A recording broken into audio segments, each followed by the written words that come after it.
nagaganap bilang si Maria Clara. Pala si Chamberlain A. Diabardo, nagaganap bilang Isabel.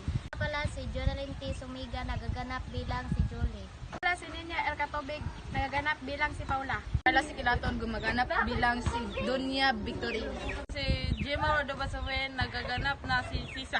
Pala si Jeremy Escanilla, gaganap bilang si Kapitan Tiago. Pala si Minard Bitjana, ako ay gaganap bilang si Pedro at Padre Juan.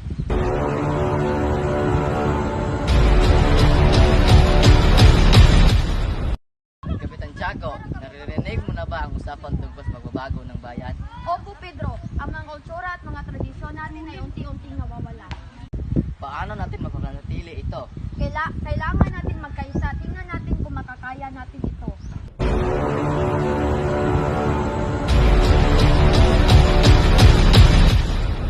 Clara, naririnig mo na ba ang balita?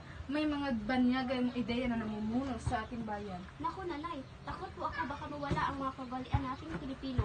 Tama ka, Iha. Kailangan natin ipahalaga ang ating mga kultura. Tama kayo lahat, kailangan nating kumilos.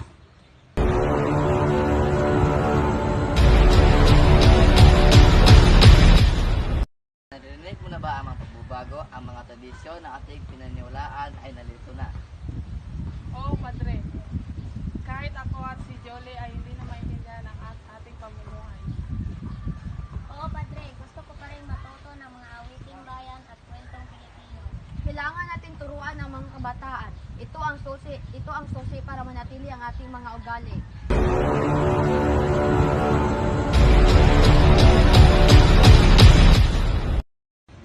Paula, nakita mo ba kung gaano karaming mga kabataan ang gustong sundin ang mga banyagang uso? Oo, Pedro, kahit ako ay nalilito minsan pero mas mahalaga ang ating sariling kultura. Dapat tayong magtulungan para makikita sa kanila ang halaga nito. Tama, bukas sabihin natin ito kay Kapitan Tiago.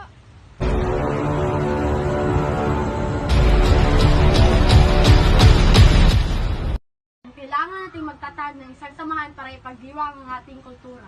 Magandang idea yan. Maaari tayong magsagawa ng mga programa para sa ating mga kabataan. Maaari din po bang turuan natin ang mga kabataan na pagbahagi ng paggawa ng alahas, gawa ng kahoy? At mga sayaw at kanta po. Gusto ko rin pong matuto upang turuan ang iba.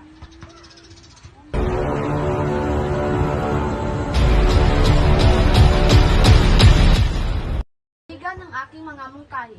Magsagawa tayo ng isang pagtitipon sa plaza. Isasama natin ang ating tradisyonal na pagkain, sayaw at palaro.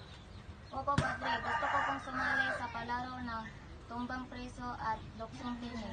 Maaari din tayo magpakita ng mga kasutang tradisyonal. Tama, ito ay magbibigay daan para mas maunawaan nila ang ating mga ugali.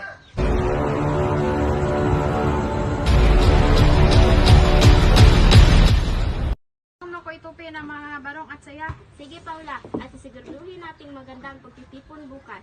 Pedro, tiyaking maayos ang lahat ng kagamitan. Bukas maraming tao ang darating. Opo, Kapitan, sigurado ako magiging matagumpay ang lahat nito.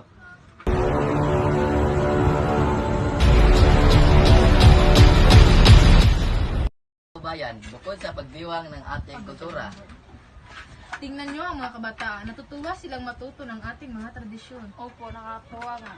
Mga kaibigan, ito ang tunay na lakas ng ating bayan, pagkakaisa at pagmamahal sa ating kultura.